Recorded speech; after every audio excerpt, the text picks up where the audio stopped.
Hello friends and welcome to the Exams Made Simple, and we are back again with the Hindu complete newspaper analysis for 15th of October 2022. 15 अक्टूबर 2022 का the Hindu newspaper analysis शुरू करेंगे। Start करते हैं सबसे पहले objective questions के साथ, जिनके जवाब आप दें और आप प्रैक्टिस करें। इन सवालों को भी आप नोट करते जाएं, लिखते जाएं अपने पास अगर आपसे नहीं बन रहे हैं तो, ताकि आपको एग्जाम के पहले रिवाइज करने में आसानी रहे। आई hope you will do that. और अगर आपको कंटेंट अच्छा लगता है, कंटेंट वीडियो पसंद आता है, तो ज़रूर उसको लाइक करिए, ज़रूर उसको शेयर करिए। शुरू करते हैं सबसे पहले सवालों के साथ। पहला सवाल है, consider the following statements regarding sloth beer.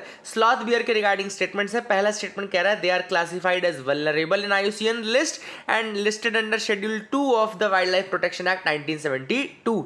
दूसरा स्टेटमेंट कह रहा है the species is endemic to the Indian subcontinent. तीसरा स्टेटमेंट कह रहा है sloth bear primarily hibernates during the winter season. आपको बताना है कौन से स्टेटमेंट सही है, 1 and 2, 2 only, 1 and 3 या 3 only। तो ये सवाल है, ऑप्शंस आपके सामने थे ही। आई होप आप इसको आंसर करेंगे। Let me tell you the answer. देखो इसमें पहला स्टेटमेंट जो है ना वो गलत है। क्यों गलत है? क्योंकि ये schedule 2 of wild life protection act में नहीं है, schedule 1 of wild life protection act में, इसलिए पहला स्टेटमेंट गलत हो जाता है। ठीक है ना, बाकी दोनों सही हैं। Answer will be 2 and answer will be 2 only। ठीक है ना। तीसरा स्टेटमेंट भी गलत है, क्योंकि इसमें लिखा है sloth bear primarily hibernates during the winter season. ये स्टेटमेंट भी गलत है। स्लॉथ बियर में डिफरेंस होता है, स्लॉथ बियर हाइबरनेट नहीं करता विंटर सीजन में। ठीक है ना, तो that is the thing which you have to remember. तो तीसरा स्टेटमेंट गलत है, तो याद रखिएगा स्लॉथ बियर हाइबरनेट नहीं करते हैं। तीसरा स्टेटमेंट भी गलत हो जाएगा। 2 only will be the answer for this. ठीक है ना। दूसरा सवाल है biological passport. Biological passport news में था, आपको बताना है किससे रिलेटेड है। ऑप्शंस है ancestry of person, vaccine certification, anti doping tool या कंप्लीट DNA प्रोफाइलिंग। तो इसका आंसर आप बताइए। मैं आपको आंसर बताता हूँ, मैच कर लीजिए। बायोलॉजिकल पासपोर्ट्स हैं एंटी डोपिंग टूल, अभी रिसेंटली बनाए गए हैं biological passport, they are anti doping tool, याद रखेगा। तीसरा सवाल है नेशनल फाइनेंशियल रिपोर्टिंग अथॉरिटी के रिगार्डिंग। पहला स्टेटमेंट कह रहा है it is an independent regulator setup under companies act of 2013। दूसरा कह रहा है it can undertake investigations related to companies and bodies, corporates और पब्लिक इंटरेस्ट एंटिटीज। तीसरा कह रहा है the account of NFRA is monitored by Comptroller and Auditor General of India। तो कौन से स्टेटमेंट सही है? 1 and 2, 2 and 3, 1 and 3 या ऑल ऑफ द अबव? अच्छा सवाल है। इसका करेक्ट आंसर है 1, 2, 3 यानी कि ऑल ऑफ द अबव। ये एक इंडिपेंडेंट रेगुलेटर है कंपनीज एक्ट 2013 के अंतर्गत। ये इन्वेस्टिगेशन कर सकता है रिलेटेड टू बॉडीज और corporates called public interest entities and NFRA का जो अकाउंट है मॉनिटर करता है CAG।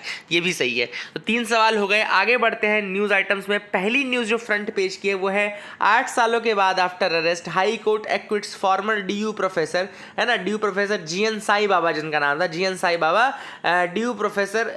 8 सालों के बाद इनके ऊपर जो केस लगा था अनलॉफुल एक्टिविटीज प्रिवेंशन एक्ट का, उससे इनको हाई कोर्ट ने बरी कर दिया। तो that is a thing which you have to remember.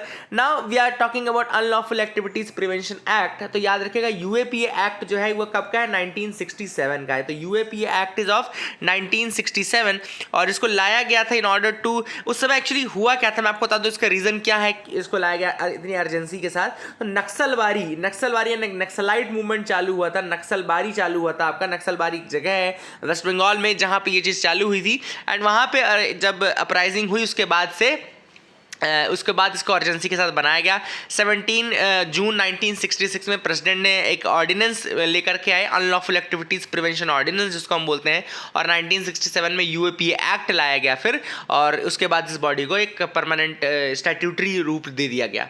ठीक है ना। अब एक्ट ये बेसिकली UAPA एक्ट जो है it provides for declaring associations और बॉडी ऑफ इंडिविजुअल्स अनलॉफुल।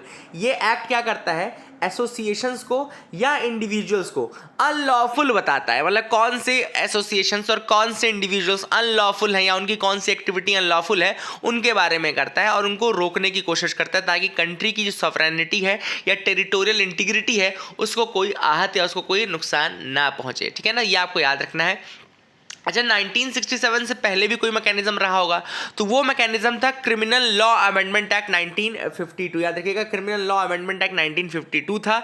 उसके बाद 1967 में यूएपीए आ गया। और ऐसा नहीं कि यूएपीए में बेसिकली एक प्रावधान ये है, ट्रिब्यूनल को एक मतलब 6 महीने का समय दिया जाता है on the notification declaring an outfit unlawful. मतलब किसी आउटफिट को अगर किसी ऑर्गेनाइजेशन को अनलॉफुल करना है या कुछ करना है, तो केस आने के 6 महीने के अंदर ही इनको ये करना पड़ता है, ठीक है ना। In the present form of the act जो अमेंडमेंट हुए हैं 2004 में हुए हैं, 2013 में हुए हैं, अभी रिसेंटली भी आपको पता है यूएपीए 2019 में भी अमेंडमेंट लाए गए थे बिल के साथ, है ना। तो बहुत ही ज़्यादा चेंजेस किए गए हैं और एनआईए को बहुत पावर दे दी गई है। अभी रिसेंटली तो मैं आपको बता रहा हूँ कि यूएपीए के अंतर्गत एनआईए को पावर दे दी गई कि वो टेररिस्ट तक डिक्लेयर कर सकते हैं, है ना। तो टेररिस्ट डिक्लेयर करने की पावर भी नेशनल इन्वेस्टिगेशन एजेंसी को दे दी गई है, ठीक है ना। इसके अलावा बैन ऑन ऑर्गेनाइजेशन पहले जब इनिशियली था तो 2 साल का था, लेकिन 2013 से ये जो प्रिस्क्रिप्शन है बैन का पीरियड, उसको 2 साल से बढ़ा करके 5 साल कर दिया गया। तो अगर कोई भी बॉडी बैन होती है तो पहले 5 साल के लिए होती है यूएपी में। रिसेंटली आपको पॉपुलर फ्रंट ऑफ इंडिया का और उससे संबंधित बाकी संस्थाओं का याद होगा, 5 सालों के लिए बैन लगा है। तो यूएपीए के अंदर 5 साल हो गए। अच्छा, एक और एक्ट आया था बीच में, वो था पोटा यानी कि प्रिवेंशन ऑफ टेररिज्म एक्ट 2002 में आया था। पोटा कब आया था? 2002 में, और उसको बाद में रिपील कर लिया गया था, ठीक है ना। तो that is again nothing which is important, you have to remember that. And UAPA में मैंने आपको बताया, देखो सबसे कठिन होता है बेल लेना। बेल का प्रोविजन बहुत टफ है, और क्योंकि मैंने आपको एक चीज़ और बताई थी कि जैसे इनोसेंस और वो प्रिजम्पशन ऑफ इनोसेंस होता है, तो वहीं पे यूएपीए में प्रिजम्पशन ऑफ गिल्ट होता है, ठीक है ना। तो यूएपीए में प्रिजम्पशन ऑफ गिल्ट होता है, rather presumption of innocence. Presumption of innocence का मतलब होता है कि you are innocent until proven guilty, लेकिन यूएपीए में अलग कहानी चलेगी, you are guilty until proven innocent, ठीक है ना। तो मतलब आपको खुद ही प्रूव करना पड़ेगा कि आप इनोसेंट हैं, अदरवाइज आपको गिल्टी माना जाएगा। और दूसरी चीज़ ये भी कि आपका जब बर्डन होता है ये प्रूव करने का कि आप मतलब आपका कोई इस तरह से वो नहीं है, रोल नहीं है, वो आपके ऊपर होता है। तो ये फैक्टर भी आपके ऊपर है, the burden will be on you, कि आप प्रूव करिए कि आपका कोई उससे रिलेशन नहीं है, जो भी है, ठीक है ना। अब बेल प्रोविजन आपको पता है 43D5 जो है सेक्शन, उससे बेल रिलेटेड है। और यहाँ पे बेसिकली बहुत ही क्योंकि यहाँ पे चार्जशीट के बेसिस पे ही, या जो चार्जेस ऊपर से प्राइमा फेसी पुलिस दिखाती है उसी के बेसिस पे बेल डिसाइड होती है। अदरवाइज आपको प्रूव करना पड़ता है कि आप नहीं हैं जैसा कि चार्जशीट में लिखा हुआ है, ठीक है ना। और दूसरी चीज़, जैसे नॉर्मल चार्जशीट को फाइल करने का जो टाइम पीरियड होता है वो 90 दिन होता है। नॉर्मल चार्जशीट को फाइल करने का टाइम पीरियड 90 दिन होता है, लेकिन इसमें चार्जशीट को फाइल करने का टाइम पीरियड 180 दिन होता है। तो मतलब इसमें जो जुडिशियल कस्टडी है 180 डेज तक जा सकती है, ठीक है ना। तो that is another thing which is there in the UAPA. तो I hope you will remember all these things, याद रखिएगा। Will the electoral bonds reveal the source of funds? Supreme court asks centre. तो supreme court ने centre से पूछा कि ठीक है, आप कह रहे हो कि इलेक्टोरल बॉन्ड स्कीम जो है वो ट्रांसपेरेंट स्कीम है, तो क्या आप हमको बताइए कि क्या आप सारे सोर्सेज जो जितने भी फंड किया है, क्या आप उनको रिवील कर सकते हैं, या आपको पता चल सकता है कि कौन कौन है, क्या क्या लोगों को ये पता चल सकता है, तभी तो ट्रांसपेरेंसी मानी जाएगी। तो वैसे मैं थोड़ा सा आपको इलेक्टोरल बॉन्ड के बारे में बता दूं। ये एक स्कीम है जो कि 2017-18 के यूनियन बजट में अनाउंस की गई थी। कब अनाउंस की गई थी? 2017-18 के यूनियन बजट में अनाउंस की गई थी। और इसके अंदर इलेक्टोरल बॉन्ड्स, बेसिकली एक पार्टी में अगर आप डोनेशन करना चाहते हैं पॉलिटिकल पार्टीज में, तो इलेक्टोरल बॉन्ड्स का फीचर बनाया गया था, ठीक है ना। कौन कौन से लोग एलिजिबल हैं जो कि ये बॉन्ड खरीद सकते हैं? तो any individual, any Indian citizen और incorporated body such as a company, मतलब इंडिविजुअल भी ले सकता है और कंपनी भी ले सकती है, they will be eligible for electoral bond. The purchaser will have to make the payment from his bank account, purchaser को बैंक अकाउंट से पेमेंट करनी पड़ेगी, एंड केवाईसी नॉर्म्स फॉलो करने पड़ेंगे। And bonds will not carry the name of purchaser, bonds में purchaser का नाम नहीं रहेगा। केवाईसी और ये चीज़ हो तो रही है, लेकिन बॉन्ड्स में परचेजर का नाम नहीं रहेगा। दूसरी चीज़, जो डिनोमिनेशंस हैं इशू किए जाएंगे वो स्टेट बैंक ऑफ इंडिया में इशू किए जाएंगे, और इसमें 1,000 रुपये का, 10,000 रुपये का, 1 लाख का, 10 लाख का और 1 करोड़ तक का डिनोमिनेशन होगा, ठीक है ना। तो 1,000 से लेकर के 1 करोड़ तक, 1,000 से लेकर के 1 करोड़ तक के डिनोमिनेशंस हैं फॉर दिस बॉन्ड, ठीक है ना। एलिजिबल पार्टीज कौन कौन सी हैं, तो इलेक्टोरल बॉन्ड्स का यूज वही पार्टीज कर सकते हैं which have secured at least 1% votes in the Lok Sabha और state assembly election.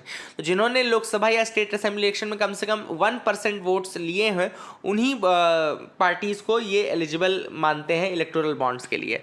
Issue date कब होगी, तो इशू डेट जो इलेक्टोरल बॉन्ड की है वो 10 दिनों के लिए रहेगी for in the months of January, April, July and October. तो ये 10 दिनों तक चलता है। These bonds will be available for the purchase for another 30 days in a year of the Lok Sabha election. अगर लोकसभा इलेक्शन है तो 30 दिन और एक्स्ट्रा मिलेंगे इन बॉन्ड्स को परचेज करने के लिए। एंड ये इन कैश किए जा सकते हैं with in 15 days of the issue and will not be eligible for trading. Trading के लिए एलिजिबल नहीं है एंड इनको आप इन कैश कर सकते हो within 15 days of issue. ठीक है ना। तो I hope you got clarity regarding electoral bond as well. आपको समझ में आया होगा। और मेन इशू है ट्रांसपेरेंसी का, जैसा कि लोग कह रहे हैं कि ये बहुत ही ज़्यादा मतलब इसका क्रिटिक अगर मैं बताऊं तो लोग कहते हैं कि इसमें क्या होता है कि जो रूलिंग पार्टी है वो एक तरीके से एक्सटॉर्शन कर रही है मनी का, है ना, लीगल वे में एक्सटॉर्शन कर रही है। क्योंकि सबको पता है कि जो रूलिंग पार्टी है अगर आपने उसमें किया तो आपका ऑब्वियसली बात है फेवर होगा। और इसीलिए अगर आप देखें तो 70 to 90% जो कंट्रीब्यूशन हुआ है इलेक्टोरल बॉन्ड स्कीम में वो रूलिंग पार्टी के फेवर में हुआ है ना। तो ये भी दिखाता है कि ये ज़्यादातर रूलिंग पार्टी फंडिंग है। और दूसरा इसमें ट्रांसपेरेंसी भी नहीं, क्योंकि जो बॉन्ड्स उनमें नेम ऑफ द परचेजर तो रहता नहीं है ना। तो government might hide these details and इसीलिए लोग कहते हैं इसका काफ़ी ज़्यादा ये एक मतलब ओपेक प्रोसेस है, ट्रांसपेरेंट प्रोसेस नहीं है। आई होप यू गॉट क्लैरिटी। तो कल कई लोग कह रहे थे कि सर न्यूज़ आइटम जब बताइए तो बताइए किससे रिलेटेड है। तो ये आप देख लीजिए यूएपीए जो न्यूज़ है ऑब्वियस सी बात है ये GS2 से रिलेटेड रहेगी, पॉलिटी वाले पार्ट से रिलेटेड रहेगी, एक्ट्स एंड अमेंडमेंट बिल्स वाले से। और दूसरा जो इलेक्टोरल बॉन्ड है वो भी आपका GS2 से ही रिलेटेड है। तो ये GS2 के नोट्स में आप ऐड कर सकते हैं। ठीक है ना। आगे मूव करते हैं, देखते हैं और क्या इंपॉर्टेंट न्यूज़ आर्टिकल्स हैं जिनके बारे में डिस्कस करना है। अब यहाँ पे आपको पता होगा कि अक्टूबर में बारिश हो रही है, अनटाइमली रेन्स जिनको हम बोलते हैं आजकल, ये सब क्लाइमेट चेंज का ही उदाहरण है कि बारिश यहाँ पे दिवाली दशहरे तक नहीं जा रही है। तो याद रखिएगा एक चीज़ आप लिख लीजिए कि अनटाइमली जो अक्टूबर की जो बारिश होती है, अक्टूबर की बारिश कुछ क्रॉप्स के लिए नुकसानदायक रहती है। तो वो लिख लीजिए, है ना। जो लोग गाँव से हैं या जिनको थोड़ा सा भी शौक है एग्रीकल्चर का उनको तो बिल्कुल पता होगा, लेकिन जिनको नहीं पता वो लोग अपने नोट्स में ऐड कर लीजिए। इंटरव्यू में पूछा जाता है ऐसे सवाल और प्रीलिम्स में पूछ सकते हैं कि अक्टूबर की रेनफॉल किसके लिए नुकसानदायक है। ये जो अक्टूबर रेन्स हैं ये याद रखिएगा, जैसे राइस एक क्रॉप हो गया आपका, है ना, चावल हो गया, या पल्सेस हो गई, या आपका कॉटन हो गया, कपास जो जिसको हम बोलते हैं। तो एक तरीके से जो ये वाले क्रॉप्स हैं, यानी कि एक तरीके से कहना चाहिए जो खरीफ वाले क्रॉप्स हैं उनके लिए बहुत ज़्यादा नुकसानदायक रहता है, स्पेशली जो अक्टूबर की रेंज है। और सोयाबीन, एक और सोयाबीन हो गया। तो याद रखें कौन कौन से हो गए, राइस यानी कि पैडी यानी कि चावल, राइस हो गया आपका एक उसके लिए, पल्सेस के लिए, कॉटन के लिए और सोयाबीन के लिए। तो खरीफ की जो फसलें हैं उनके लिए जो अक्टूबर की रेनफॉल है दिस इज़ वेरी हार्मफुल। इसके अलावा ये भी हो सकता है कि जो बाकी अलग अलग सोइंग का जो पीरियड है वो भी थोड़ा डिले करना पड़े बिकॉज ऑफ दैट। ठीक है ना। तो काफ़ी ज़्यादा लॉस देखने को मिलता है। और अभी जैसे उत्तर प्रदेश का रीजन हो गया तो वहाँ बहुत ज़्यादा नुकसान हुआ है। मतलब अगर खड़े क्रॉप रहते हैं, कटाई का सीज़न रहता है और उस समय अगर बारिश हो जाए तो पूरे क्रॉप्स, पूरे खड़े क्रॉप्स ख़राब हो जाते हैं। तो हैवी रेन्स बेसिकली डिस्ट्रॉय करती है इन सब चीज़ों को, स्पेशली जो कटाई वाले वो रहते हैं। ठीक है। तो I hope you got clarity regarding that as well, आपको समझ में आ गया होगा। आगे मूव करते हैं, देखते हैं और क्या इंपॉर्टेंट न्यूज़ आर्टिकल्स हैं। Keep moving with me. यहाँ पे तो आपको ऐसी कोई खास न्यूज़ नहीं दिख रही होगी, है ना। बीजेपी अनहैप्पी, ठीक है, ये अपने को जानना नहीं है। आगे देखते हैं, यहाँ भी जानना नहीं है तो आप भी मेरे साथ मूव करिए। इको सेंसिटिव जोन, अब एक इको सेंसिटिव जोन का मुद्दा है जो कि कोर्ट अब लेने वाला है, सुप्रीम कोर्ट। देखो हुआ क्या था कि जून में सुप्रीम कोर्ट ने एक नोटिफिकेशन निकाला था। ठीक है ना। सुप्रीम कोर्ट का जून में जो नोटिफिकेशन था उसमें उन्होंने ये कहा कि हर जो स्टेट है, मतलब उनको जितने भी नेशनल पार्क हैं, जितने भी फॉरेस्ट हैं या जितने भी सेंचुरीज़ हैं, मतलब वाइल्ड लाइफ सेंचुरीज ये हो गया, नेशनल पार्क हो गया, फॉरेस्ट हो गया, इन सभी के अराउंड कम से कम 1 किलोमीटर तक, एटलीस्ट 1 किलोमीटर इन सब के अराउंड इको सेंसिटिव जोन रखनी है। ठीक है ना। इको सेंसिटिव जोन हर एक फॉरेस्ट, हर एक नेशनल पार्क, हर एक वाइल्ड लाइफ सेंचुरी, इनके अगल बगल 1 किलोमीटर तक एज अ शॉक एब्जॉर्बर रखना है, 1 किलोमीटर तक का area as eco sensitive zone. ठीक है ना। अब इस नोटिफिकेशन के बाद केरला ने काफ़ी ज़्यादा इसका अपोज किया था और केरला ने यह भी कहा था कि चूंकि वहाँ बहुत सारे लोग ऐसे हैं कई फॉरेस्ट एरिया में जहाँ पे ना केवल शेड्यूल्ड ट्राइब के लोग रह रहे हैं, बल्कि इसके अलावा बहुत सारे ऐसे लोग हैं जो कि डिपेंडेंट है माइनर फॉरेस्ट प्रोड्यूस में और डिपेंडेंट है इनके ऊपर, वो भी वहाँ पे रह रहे हैं। तो ऐसे में उनका क्या करना, जो उनके हैबिटेशन है उनका क्या करना है? It will require a large massive displacement of people living in the vicinity of the forest areas. तो यहाँ पे देखो लिखा है ना, it will lead to the massive displacement of the people living in the vicinity of the forest area। तो यहाँ पे अब सुप्रीम कोर्ट ने कहा कि ठीक है आपका मैटर हम टेक डाउन करते हैं, देखते हैं उसमें क्या किया जा सकता है। तो लेट्स वेट फॉर दैट, क्योंकि जब ये जजमेंट आएगा उसके बाद ही फाइनल डिसीजन होगा कि क्या कैसा है, उसके बाद अपन देख लेंगे। वर्ल्ड का लार्जेस्ट एयरक्राफ्ट जो है वो 8380 है। याद रखिए वर्ल्ड का largest I think passenger aircraft है वर्ल्ड A380 एयरबस 8380 बोलते हैं इसको। ये वर्ल्ड का लार्जेस्ट एयरक्राफ्ट है। अभी रिसेंटली बेंगलुरु में टचडाउन किया इसने, इसलिए न्यूज़ में था, बट ठीक है फैक्चुअल न्यूज़ आइटम के रूप में लिख लो, बाकी इतना कोई खास नहीं है। ठीक है, आगे मूव करते हैं और एडिटोरियल पार्ट में आते हैं। पहला जो एडिटोरियल है वो है do not ignore the role of women livestock farmers. तो यहाँ पे ऑथर ने बात की सबसे पहले लाइफ स्टॉक सेक्टर की।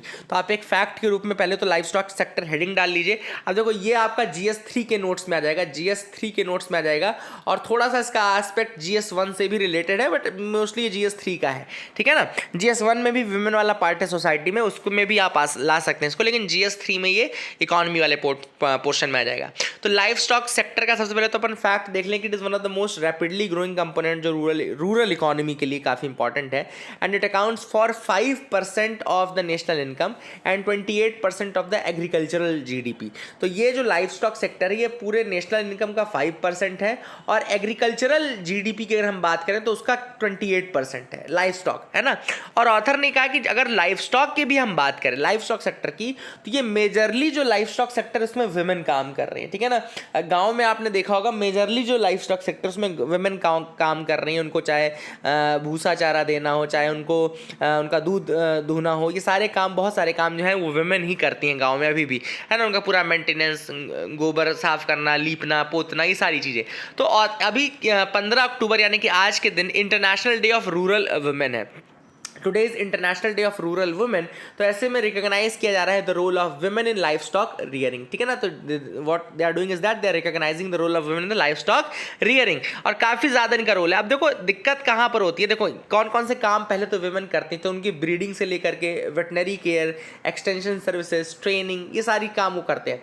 अब यहाँ पे ऑथर ने कहा है कि देखो सब इस चीज़ को हम वैल्यू नहीं दे रहे। What we are doing is that we are not giving value to the most of the works women do, है ना। और हम सबको पता है जबकि कि विमेन जो रूरल एरियाज में है 72% वो एग्रीकल्चर में ही इन्वॉल्व है। 72% of the womens in the rural areas are involve in agriculture and related services, but still we do not recognise their contribution. हम उनके कंट्रीब्यूशन को रिकॉग्नाइज नहीं करते हैं। ठीक है ना। अब ऑथर ने कहा कि देखो क्या है, कन्वेंशनल जो डेटा है, इसका रीजन क्या है, कन्वेंशनल डेटा अगर आप देखेंगे तो उसमें आपको यही नहीं समझ आएगा कि विमेन कहाँ कहाँ टाइम दे रही, क्योंकि वो इतने काम करती हैं दिन भर में। Women are involve in so many works, sporadic nature of work होता है कि they can not even remember and recognise all these things as financial services. उनको पता ही नहीं है कई विमेन को कि ये ओवरऑल इकोनॉमी के लिए कितना ज़्यादा इंपॉर्टेंट है, या फिर वो भी इकोनॉमी में कंट्रीब्यूट कर रही हैं। This is the problem.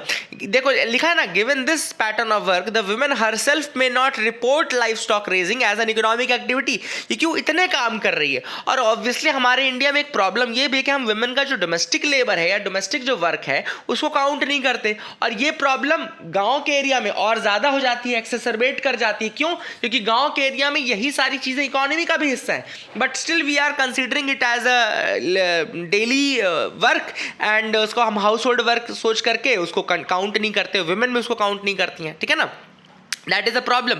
तो ये ऑथर ने कहा है। लेकिन अग्रेरियन ओवरऑल अगर डेवलपमेंट अगर हम देखें या लाइफ स्टॉक का डेवलपमेंट देखें तो वुमेन का रोल बिल्कुल इतना ज़्यादा है कि उसको हम इग्नोर नहीं कर सकते।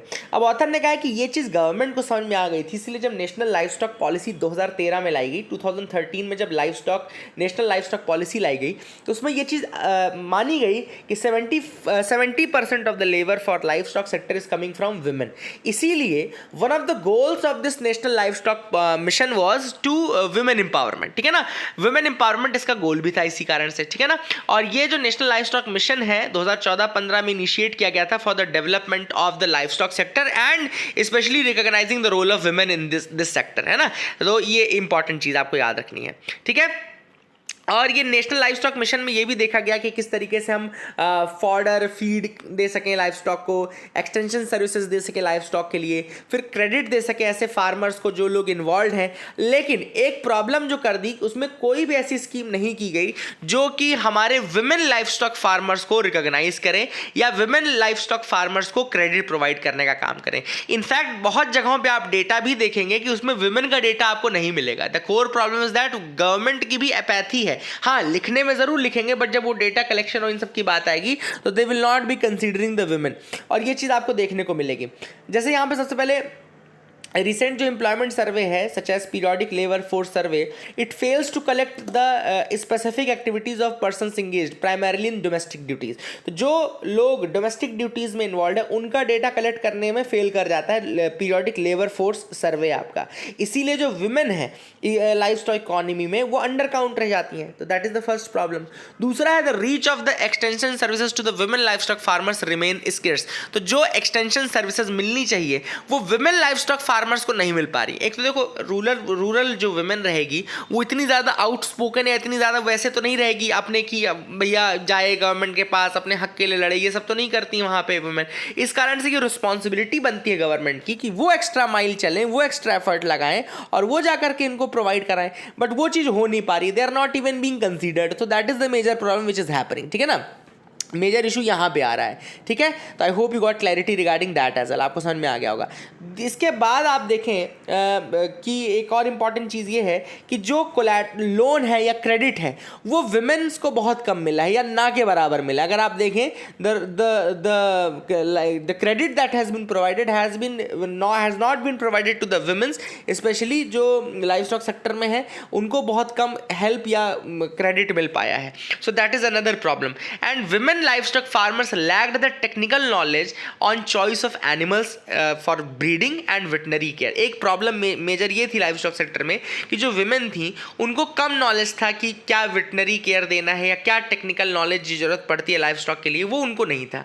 इस कारण से भी कई जो विमेन है लाइफ स्टॉक सेक्टर में जो और अच्छा परफॉर्म कर सकती थी वो नहीं कर पाई। अब इससे इशू क्या हुआ, इससे इशू ये हो कि ना तो सेक्टर डेवलप हुआ ना विमेन एम्पावरमेंट हुआ। तो एक मेजर इशू ये भी आ गया। ठीक है ना, एंड इसीलिए वो क्या कई बार ऐसा भी है कि जो इंपॉर्टेंट टास्क हैं यानी कि for example date for artificial insemination, ये सारी चीज़ें वो मिस कर गई विमेन, है ना। इसके अलावा अब जो विलेज स्टडीज़ हैं उनके बाद ये भी देखने को मिला है ऑथर के अकॉर्डिंग कि women are not aware about the composition and function of the dairy boards, है ना। तो जो डेयरी बोर्ड या गवर्नमेंट की कोई बॉडी बनी हुई है इस फील्ड में, तो विमेन को उनका भी नॉलेज अभी नहीं है इतना ज़्यादा। डेयरी कॉपरेटिव्स का किस तरीके से यूज़ किया जाए, किस तरीके से वो अपने प्रोडक्ट को यहाँ पे कॉर्पोरेटाइज या कमर्शियलाइज कर सकती हैं। तो these are some issues and challenges which the women face, एंड इसी कारण से ज़रूरत है कि गवर्नमेंट एक्स्ट्रा माइल चले और गवर्नमेंट उनके पास जाकर के उनको ये सारी चीज़ों के बारे में अवेयर करे, तब जाकर के कहीं वुमेन का जो मतलब लाइफ स्टॉक है, एक तो लाइफ स्टॉक सेक्टर है उसमें उनका कंट्रीब्यूशन रिकॉग्नाइज होगा और उसके बाद इकोनॉमी में भी इसका बेनिफिट देखने को मिलेगा। Indian deep technology and a case for strategic fund. अब यहाँ पे बात चल रही है डीप टेक्नोलॉजी, जो भी रिसेंटली 4 ऐसी टेक्नोलॉजीज ऑथर ने बताई हैं जो कि डीप टेक्नोलॉजी में आ सकता है। फॉर एग्जांपल सेमीकंडक्टर्स, दूसरा है 5G, then revolutions in biology and autonomy. ठीक है ना, तो यहाँ पे ऑथर ने कहा है कि ये जो 3-4 सेक्टर्स हैं, स्पेशली जो मिलिट्री सेक्टर है, हेल्थ सेक्टर है, इमरजेंसीज लाइक नेचुरल डिजास्टर्स, ये सारे सेक्टर्स हैं, इनमें काफ़ी ज़्यादा टेक्नोलॉजिकल एडवांसमेंट किए जा सकते हैं, डीप टेक्नोलॉजीज डेवलप की जा सकती हैं। लेकिन ऑथर ने कहा है कि हम आत्मनिर्भर भारत, ये सब फील गुड स्लोगन्स तो दे रहे हैं, लेकिन ये केवल फील गुड स्लोगन तो नहीं है, ये एक तरीके से आज के टाइम में सर्वाइव करने की स्ट्रैटेजी है। आत्मनिर्भर या मेक इन इंडिया ये ना केवल एक स्लोगन है बल्कि आपके मतलब एग्जिस्टेंस का एक रीजन हो सकता है। ठीक है ना, तो that is the thing which author says. अब ऑथर ने कहा कि यूनाइटेड स्टेट्स आप देख लीजिए, इजराइल देख लीजिए, नाटो देख लीजिए, आपको वहाँ पे सब जगह बहुत ज़्यादा डेवलपमेंट दिखेगा, specially in the deep technology field, है ना, जहाँ पे कटिंग एज बिल्कुल क्वांटम लीप लिए जा रहे हैं टेक्नोलॉजी में। वहीं पे एक हम हैं जो कोशिश करते हैं कि दूसरों ने कुछ बना लिया तो उसका पेटेंट मांगने लगते हैं। तो ये सारी चीज़ें जो है दैट इज समथिंग रॉन्ग, है ना। Globally we have also to invest in the deep technologies and all. इसके अलावा ऑथर ने ये कहा है कि आप केवल ऐसा मत करो कि डीप टेक्नोलॉजी में इन्वेस्ट करो, आप किसी भी प्रकार के टेक्नोलॉजिकल डेवलपमेंट में एक तरीके से आप उनको इंसेंटिवाइज करो ताकि ज़्यादा से ज़्यादा लोग इस पर पार्टिसिपेट करें। और टेक्नोलॉजी के बहुत सारे एम मतलब ऑब्जेक्टिव्स हो सकते हैं। जैसे अगर आप जीपीएस देखें, जीपीएस एक तो आपका पोजीशनिंग का सिस्टम है ना, तो वो आपको पोजीशन तो बताता ही बताता है, लेकिन वो मिलिटरीली या आपका स्ट्रेटेजिकली भी बहुत इंपॉर्टेंट है ना। अगर आपको नज़र रखनी है, सर्विलेंस रखना है, तो उसके लिए भी काम आ सकता है। तो टेक्नोलॉजी के एक काम नहीं रहते, बहुत सारे काम रहते हैं। तो अब कैसे इसमें और ज़्यादा हम लोगों को इन्वॉल्व कर सकते हैं, तो यहाँ पे ऑथर ने दो चीज़ें बताई हैं। एक तो रीडायरेक्ट द सीएसआर फंड्स, मतलब एक तो सीएसआर के फंड्स को आप रीडायरेक्ट करवाओ, कोशिश करवाओ कि वो मिलिट्री पर्पस के लिए भी अब आए, है ना। मिलिट्री पर्पस अभी इंक्लूडेड नहीं, ज़्यादातर सोशल, एजुकेशन या इन्वायरमेंट पे ही जा रहा है पैसा, बट अब उसको मिलिटरीली या स्ट्रेटेजिक टेक्नोलॉजीज में आप इन्वेस्ट कराने की कोशिश करिए। तो that is the first point. दूसरा ऑथर ने कहा कि हाई नेटवर्थ इंडिविजुअल्स को आप टैक्स इंसेंटिव्स प्रोवाइड करिए ताकि वो इन्वेस्ट करें इन दिस फील्ड, है ना। हाई रिस्क इन्वेस्टमेंट है, इसलिए हाई नेटवर्थ इंडिविजुअल्स को आप टैप करिए। और उनको टैप किस तरीके से आप कर सकते हैं, बाय गिविंग देम इंसेंटिव्स। आप उनको इंसेंटिव्स देंगे तो वो ज़रूर इसमें इन्वॉल्व होने की कोशिश करेंगे। तो यही बेसिकली ऑथर ने कहा है कि एक तो आप मतलब जो हाई नेटवर्थ इंडिविजुअल्स हैं उनको टैप करिए, दूसरे आप सीएसआर बजट्स में प्रोविज़न करिए कि स्ट्रेटेजिक टेक्नोलॉजीज़ में भी लोग इन्वेस्ट करें। तो ऑब्वियस सी बात है, अगर हमने इस तरह से नहीं किया तो हम हमेशा नेट इंपोर्टर ही रह जाएंगे टेक्नोलॉजी के। बट हमको अब ये अपनी इमेज चेंज करनी है और हमको अब ज़रूर इस इन फील्ड्स में आगे बढ़ना है। That is the thing which was there. आगे बढ़ते हैं, देखते हैं और क्या इंपॉर्टेंट न्यूज़ आर्टिकल्स है जिनके बारे में हमको डिस्कस करना है। तो you can move ahead with me. INS Arihant carries out की मिसाइल टेस्ट। तो ये आईएनएस अरिहंत, याद रखेगा, ये कंट्री का पहला बैलिस्टिक मिसाइल न्यूक्लियर सबमरीन है। याद रखिएगा, it is countries first ballistic missile nuclear submarine INS Arihant, ठीक है ना। इसको लिख लीजिए सबसे पहले, कंट्री का पहला ballistic missile nuclear submarine INS Arihant. It has carried out a successful launch of submarine launched ballistic missile, SLBM जिसको बोलते हैं, सबमरीन लॉन्च बैलिस्टिक मिसाइल को टेस्ट किया गया। और it is a validation of India second strike nuclear capability. मतलब हमारे यहाँ फर्स्ट स्ट्राइक तो है भी नहीं, मतलब हम पहले न्यूक्लियर का अटैक तो करते नहीं हैं, ठीक है ना। तो दूसरा लेकिन सेकंड स्ट्राइक ज़रूर हमारे पास कैपेबिलिटी डेवलप हो चुकी है। तो now we have a second strike development nuclear capability, कि हम उसको स्ट्राइक, कल को किसी ने हम पे अटैक किया तो हम ज़रूर कर सकते हैं, ठीक है ना। याद रखिएगा, ये आप जरूर याद रखिएगा। आईएनएस अरिहंत कंट्री का पहला बैलिस्टिक मिसाइल न्यूक्लियर सबमरीन है, बैलिस्टिक मिसाइल न्यूक्लियर सबमरीन है। तो that is the thing which is important. I hope you got clarity regarding that. आगे मूव करते हैं। Armed forces welfare fund website set for donations. तो defence minister Rajnath Singh ने launch किया है माँ भारती के सपूत। याद रखिएगा, माँ भारती के सपूत वेबसाइट है। Armed forces battle casualties welfare fund इसको बनाया गया है। Armed forces battle casualties fund इसको बनाया गया है। और जो लोग वॉर के टाइम या आर्म्ड फोर्सेस में जो लोग कैजुअलिटीज़ का शिकार हुए हैं उनके फैमिलीज़ के वेलफेयर के लिए ये बनाया गया, जिसमें आप जिसको देंगे उनका पैसा ट्रांसफ़र किया जाएगा इन लोगों को, ठीक है ना। That is the thing which is important. I hope you got clarity. माँ भारती के सपूत याद रखेगा। अब अगली न्यूज़ बहुत इंपॉर्टेंट है, ग्लोबल हंगर इंडेक्स। सबसे पहले तो सवाल ये है कि कौन निकालता है, तो कंसर्न वर्ल्ड वाइड और वेल्थ हंगर लाइफ निकालता है। वेल्थ हंगर लाइफ और एक कंसर्न वर्ल्ड वाइड ये निकालता है। अब इस बार इंडिया को रैंक दी गई है 107 और इंडिया आ गया कौन सी कैटेगरी में, India is in the serious category में है। इनफैक्ट हम पाकिस्तान, बांग्लादेश, नेपाल, श्रीलंका सबसे पीछे हैं अगर आप देखें। और इंडिया से पीछे केवल एक साउथ एशियन कंट्री, वो है अफगानिस्तान। मतलब सोच लो क्या करते हैं लोग। श्रीलंका की 64th रैंक है, नेपाल की 81st है, बांग्लादेश की 84th है, पाकिस्तान की 99th है और अफगानिस्तान केवल एकमात्र साउथ एशियन कंट्री जो हमसे पीछे है, ठीक है ना लिस्टिंग। हम रवांडा से भी पीछे, नाइजीरिया से भी पीछे। रवांडा 102 है, नाइजीरिया 103 है, इथियोपिया 104 है, रिपब्लिक ऑफ कॉन्गो 105 है, सूडान 106 है, इंडिया 107 है, जाम्बिया 108 है, अफगानिस्तान 109 है और तिमोर लेस्ते 110 है।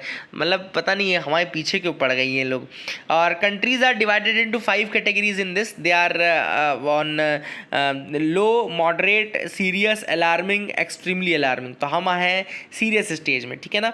और ग्लोबल हंगर इंडेक्स को 4 पैरामीटर्स पे निकालते हैं, आपको पता होगा।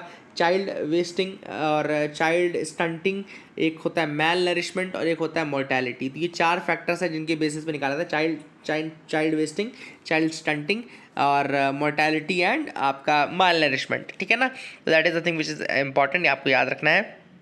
एंड ये तो मैंने आपको बता दिया कि इंडिया का जो चाइल्ड वेस्टिंग का मतलब होता है लो वेट फॉर हाइट, वो 19.3% है, which is verse then the 2014 level. And ये आपको याद रखना है। एंड अंडर नरिशमेंट का भी प्रिवेलेंस बहुत ज़्यादा है हमारे यहाँ। तो ये चारों फैक्टर्स आप याद रखिएगा। This is the thing which is important. I hope you got clarity and इसको याद रखना है। आगे मूव करते हैं, देखते हैं और क्या इंपॉर्टेंट न्यूज़ आर्टिकल से जिनके बारे में। बुर्किना फासो कू लीडर नेम्ड ट्रांजिशन प्रेसिडेंट। तो बुर्किना फासो में कैप्टन इब्राहिम ट्राओरे, याद रखिएगा ये छोटा सा लड़का जो आपको दिख रहा है ना यहाँ पे, captain Ibrahim Traore, he is the leader of the coup that has happened in Burkina Faso. इसको प्रेसिडेंट बनाया गया ट्रांजिशनरी। और बुर्किना फासो इसलिए न्यूज़ में थी क्योंकि 8 महीने के अंदर 2 बार यहाँ पे मिलिट्री कू हुई है। तो 8 महीने में 2 बार मिलिट्री कू हुई है बुर्किना फासो में। Let me show you once. तो अगर आप अफ्रीका का ये मैप देखें तो यहाँ पे आपको बुर्किना फासो दिखेगा, ऊपर आपको यहाँ माली दिखेगा, यहाँ पे कोट डिवोर दिखेगा, घाना दिखेगा, बेनिन दिखेगा, टोगो दिखेगा, ये बेनिन और ये टोगो, और ये नाइजीरिया दिखेगा, और इधर नाइजर दिखेगा। तो इस तरीके से ये कहाँ कहाँ किसको टच करता है वो देख लेना। ऊपर माली, फिर नीचे जस्ट घाना, आपका फिर यहाँ कोट डिवोर, यहाँ पे टोगो, और ये बेनिन, और नाइजीरिया और नाइजर। ठीक है, तो ये कंट्रीज़ हैं जिनको टच करता है। बाकी ये आपको पता है अफ्रीका का मैप है, यहाँ आपका अटलांटिक ओशन है। तो ये सारी चीज़ें याद रखना। तो I hope you got clarity regarding that. And last यहाँ पे आप देख सकते हैं कि यहाँ पे तो हो गया। ठीक है, ओपेक प्लस आपके लिए एक सवाल ये ज़रूर मैं पूछना चाहता था, हाँ कल ही मैंने आपको पढ़ाया था। ओपेक कंट्रीज़ में अभी रिसेंटली कौन सी कंट्रीज़ है जो मेंबरशिप से हटी हैं? एक सवाल तो ये। दूसरा ये कि आपको ओपेक प्लस के मेंबर्स के नाम बताने हैं। तो एक बार ओपेक प्लस के मेंबर्स के नाम आप बताइए, कल के नोट्स को खोलिए, रिवाइज भी हो जाएगा आपका और आप बता भी लोगे। और ओपेक कंट्रीज़ में कौन सी 2 कंट्रीज़ हैं जो रिसेंटली हटी हैं जिनको आपको याद रखना है। ठीक है, so that is it for the day friends. I hope you like the video. Please like and subscribe. Keep loving us, keep sharing us. Thank you and have a nice day.